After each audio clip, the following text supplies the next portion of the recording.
छगनलाल बड़ा ही चालाक व्यापारी था। सही और ईमानदारी से व्यापार करना तो उसने सीखा ही नहीं था। बेईमानी उसमें कूट कूट कर भरी थी। गांव में जिसका भी व्यापार अच्छे से चलता, छगनलाल कोई ना कोई बेईमानी करके उसे उसका धंधा छीन लेता था। भगवान सबका भला करे और शुरुआत मुझसे करे। धंधे की कसम, बड़े दिनों से किसी ने भी कोई अच्छा धंधा शुरू नहीं किया है। हाथ में बड़ी खुजली हो रही है, बड़ा मन कर रहा है किसी का धंधा हड़पने का। झिंगरू मगनलाल का वफादार नौकर था। वो आता है और कहता है, मालिक, ओ मालिक।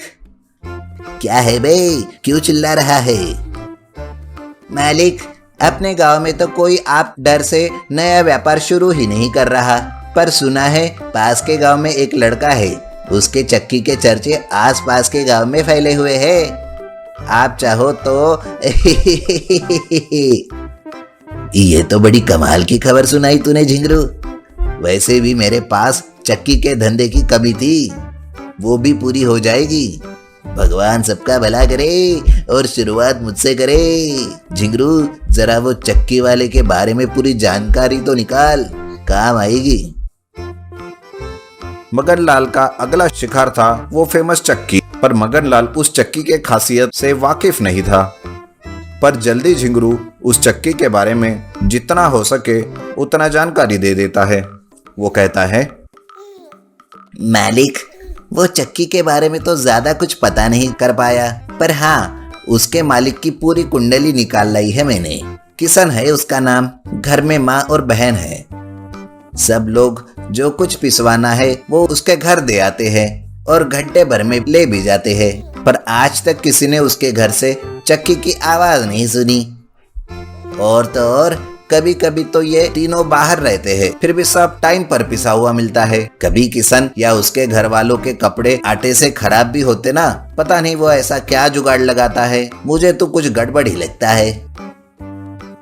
मगनलाल सब सुन के सोच में पड़ जाता है और वो ये समझ जाता है कि ये चक्की आसानी से उसके हाथ नहीं लगने वाली, उसे इसे चुराना ही होगा। जब किशन और उसके घर वाले बाहर चले जाते हैं, मगनलाल झिंगरू को साथ लेकर उस किशन के घर पहुंच जाता है।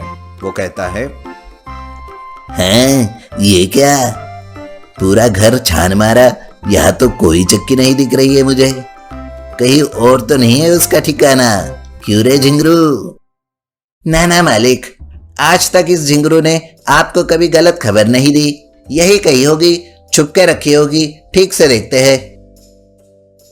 दोनों मिलकर फिर से उस चक्की को ढूंढने लगते हैं कि तभी झिंगरू की नजर एक दरवाजे की ओर जाती है, जिसे खुलते ही उसे सीढ़ियां नजर आती है जो एक तहखाने की तरफ जाती है। झिंगरू कहता है, मालिक, ये देखो तहखाना, जरूर यहाँ वो किशन ये सब काम करता होगा। आइए चलकर देखते हैं। दोनों बड़ी ही खुशी से नीचे जाते हैं। वहां का नजारा देख हक्के बक्के रह जाते हैं। सारे डिब्बे एक लाइन में रखे थे और वो चक्की अपने आप एक एक करके सारे डिब्बों में से अनाज लेकर पीस रही थी। ना कहीं कुछ गिरना, ना आवाज, ना कुछ गड़बड़, सब काम एकदम सही तरीके से हो रहा था। मगनलाल उसे देखकर कहता है, ये क्या? ये सब खुद से कैसे हो रहा है? ये तो जादुई चक्की है, इसलिए किसान बड़ी आसानी से कर लेता है। चलो अब ये मेरी हुई। झिंगरू, देखता क्या है, चल उठा इसे।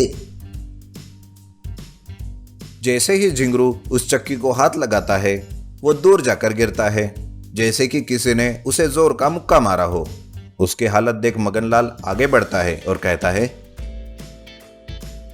अरे, एक भी काम ठीक से नहीं कर सकता तू। रुक, मैं ही उठाता हूँ। पर ये क्या? मगनलाल की हालत तो और भी बुरी हुई थी। ऐसा लग रहा था उसकी आंख ऐसे लग रही थी जैसे किसी ने बहुत जोर का मुक्का मारा हो। दोनों बराबर कोशिश करते हैं और बराबर खुद को पिटवाते भी है। दोनों के हाल बेहाल हो जाते हैं। झिंगरू कहता है, मालिक, मुझसे अब नहीं होता, मैं तो जा रहा हूँ यहाँ से। ये जादुई चक्की है, इससे उलझना ठीक नहीं होगा।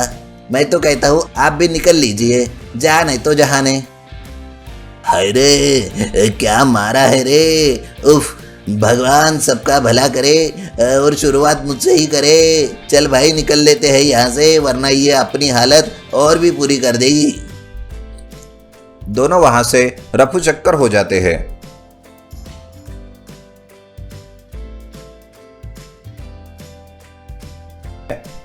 हे राम, ये तहखाने का दरवाजा खुला कैसे है? कहीं कोई चोर तो नहीं घुस गया? कहीं हमारी चक्की ना चुरा के ले गया हो? शांत हो जाओ माँ, ऐसा कुछ भी नहीं हुआ होगा। वो जादुई चक्की है, सिर्फ मैं या आप ही हाथ लगा सकते हैं इसे। अगर कोई चुराने की कोशिश भी करेगा तो उसकी हालत देखने लायक हो जाएगी, इसलिए तो मैंने इसे अंडरग्राउंड छुपा कर रखा है। ऐसी चीज किसी के पास नहीं होगी। हाँ बेटा, बात तो तेरी सही है। पिछली बार का याद है मुझे, कैसे एक आदमी की पिटाई हुई थी। किशन को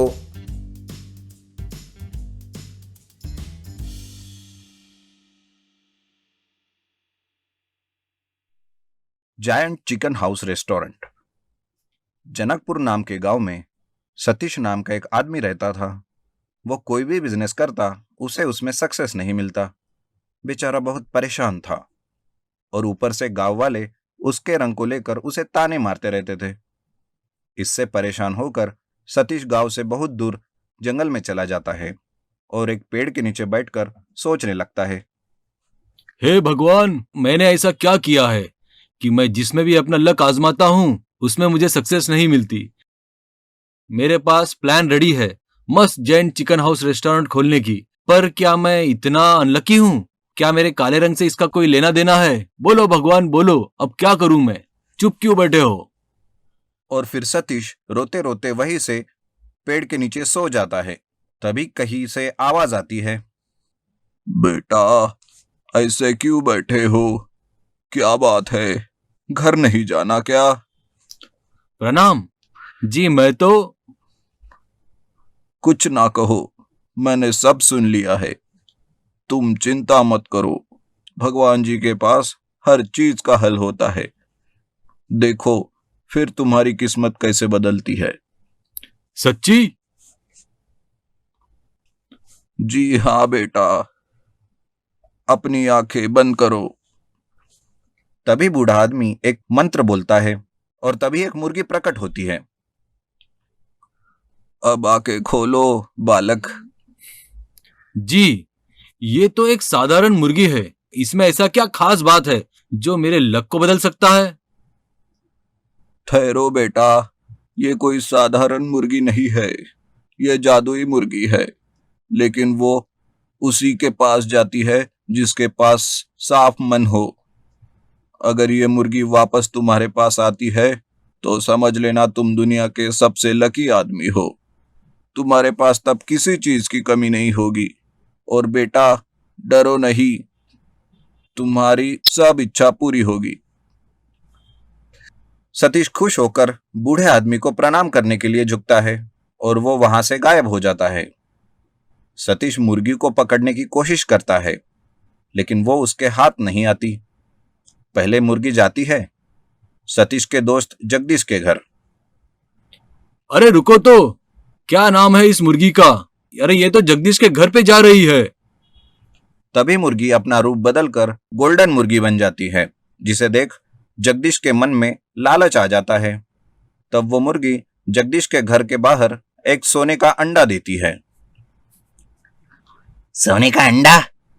अब तो इस मुर्गी को काट के इसके पेट से बहुत सारे अंडे निकाल लूंगा मैं। आजा आजा। तभी वो मुर्गी वहां से भाग जाती है। ये सब सतीश देख रहा होता है। ऐसा ही होना था, वो जगदीश बहुत ही लालची है। वो मुर्गी आगे वाले घर जाती है। वो घर गांव के सबसे रईस आदमी का होता है। वो मुर्गी फिर अपना रंग बदलती है और उस रईस आदमी के घर फिर से सोने का अंडा देती है, जिसे देख वो रईस आदमी का मन भी ललचा जाता है और उस मुर्गी को पकड़ने के लिए जाता है। फिर से वो मुर्गी वहां से भाग जाती है। ऐसे वो गांव के 4-5 घरों में जाती है, वहां से भी वो भाग जाती है। आखिर में वो मुर्गी सतीश के घर पर आती है। इससे जगदीश और गांव के सबसे रईस आदमी देख लेते हैं और दोनों उस मुर्गी को पकड़ने के लिए उसके पीछे पीछे भागते हैं। अरे ओ सतीश, ये मुर्गी हमारी है, इसे वापस कर दो। ठीक कहा जगदीश ने, वो मुर्गी हमारी है, इसे वापस कर दो। कुछ भी हो जाए मैं इसे तुम्हें वापस नहीं करूंगा, तुम दोनों इसे मार डालोगे, है ना स्वार्थी कहीं के। अगर इसे तुम हमें देते हो तो आधा हिस्सा तुम्हारा। मुझे नहीं चाहिए हिस्सा विस्सा, जाओ यहां से। तुम जाओ यहां से, याद नहीं ये मेरा घर है जो मैंने तुम्हें रेंट पर दिया है, निकल जाओ मेरे घर से। जाता हूं। सतीश उस मुर्गी को लेकर वहां से निकल जाता है और सोचता है कि उसकी फूटी किस्मत ये मुर्गी भी ना बदल पाई, और फिर निराश होकर रोने लगता है। तभी वो मुर्गी सतीश के हाथ से उड़कर एक जायंट मुर्गी बन जाती है और उसके पेट के पास से एक दरवाजा बन जाता है। मैजिक से एक बोर्ड बन जाता है जिस पर लिखा होता है जायंट चिकन हाउस रेस्टोरेंट, जिसे देख सतीश हक्का बक्का रह जाता है। सतीश खुशी से नाचने लगता है और उसे बूढ़े आदमी की कही हुई बात याद आती है। अरे ओ गांव वालों, देखो मेरा नसीब खुल गया, मेरा खुद का जायंट चिकन रेस्टोरेंट है, आप सभी का स्वागत है, जब चाहो तभी आना और मस्त खा के जाना। जायंट चिकन हाउस रेस्टोरेंट को देख गांव वाले हक्का बक्का रहते हैं। क्या होगा इस जायंट चिकन रेस्टोरेंट में, ये देखने के लिए रेस्टोरेंट में भीड़ उमड़ आती है। उसमें हर वो बढ़िया बढ़िया चीज होती है जिसे देख गांव वाले खुश होते हैं, और उस दिन से सतीश गांव का हीरो बन जाता है। तभी से उस रेस्टोरेंट में वही आ सकता है जो जरूरतमंद हो और जो मन का सच्चा हो। इस तरह सतीश के तो भाग ही खुल जाते हैं। तब से वो एक ही गाना गाता है, साला मैं तो साहब बन गया, अरे साला मैं तो साहब बन गया। हे हे।